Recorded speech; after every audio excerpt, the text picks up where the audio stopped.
Joining me in the studio now is political commentator Portia Berry-Kilby. And Portia, my goodness, it's hard to know where to start, but let's start with what happened overnight. Fair enough. Yeah, the North Shropshire by-election, quite the result.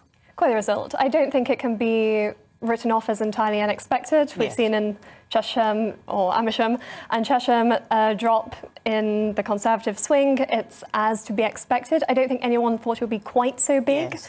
And Boris should be a bit worried. I think it's a bad timing, or maybe it's good timing that it's just as recess hits. Yeah. And the Conservative backbench will be definitely thinking about it over Christmas and wondering what to do in the new year. Yes, and I think some of them are saying he needs to get things sorted during that recess. Of course, it's only 3 weeks since we had the last by-election in Old Bexley and Sidcup, and there was a 16% swing away from the Conservative Party in that seat. But most people thought, no, sorry, there was a 10% swing. Right. Normally, they say 16% swing is the norm to a governing party in a midterm, but it was only 10%, and the Labour Party were very happy about that swing. But here we have a swing of over 30%. It's huge. It is huge. You can't ignore it. It is interesting that it also went to the Lib Dems. Yes. Obviously, it wasn't a very good move for Labour either. They weren't trying that hard. It's tactical voting. Yes. But there does seem a lack of trust in both major political parties now, Conservatives and Labour. Could it be a Lib Dem comeback come next year, whenever there is another election? Yeah, well, certainly the Lib Dems seem to think so. But if we go back a little further then and look at all that has happened this year, we had some big set pieces. We had the G7 down in Cornwall. There we had the world's leaders coming to see us. But of course, the French were there and things weren't great then either. No, and the relations with the French haven't exactly improved since then. No. I think especially with the Migrant Crisis, you see a continual strained relationship with the French, which isn't exactly new in Britain's history, but doesn't seem to be getting any better anytime soon. And especially with Boris, he's not known for being terribly respectful of the French. So whether relations will improve, it seems unlikely going ahead. And of course, they have a presidential election, which is feeding into their narrative as well. And then we had the other big set piece, which of course was COP26, a global event coming to Glasgow.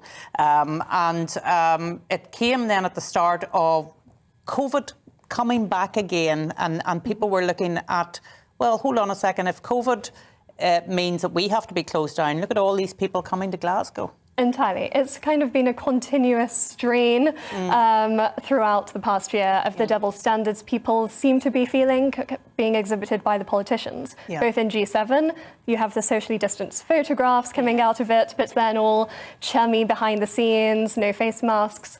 Similar at COP26. Everyone was being told to be somewhat cautious, and then you have all of the different states coming together, as well as teenagers across, gathering in Glasgow for their Instagram opportunity of their protest photo.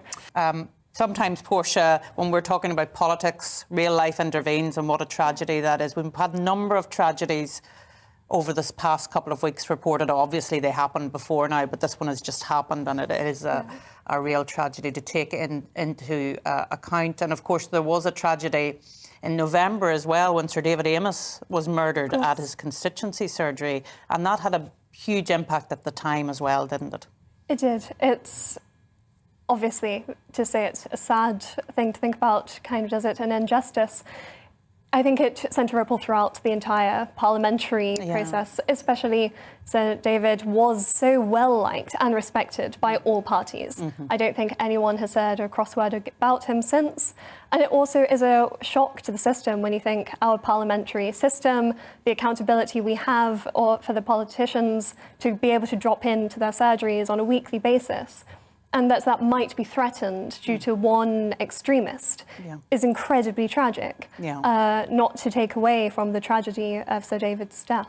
And you work in and around Parliament, it did have a huge impact on not just the MPs, but on all of the staff as well, didn't it? Entirely, no, especially that staff were there at the surgery.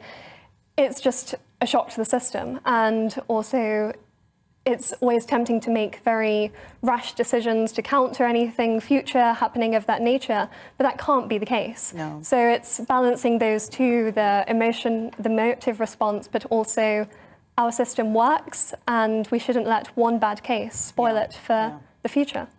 And talking about bad cases, we did have Matt Hancock in June getting caught breaking social distancing rules.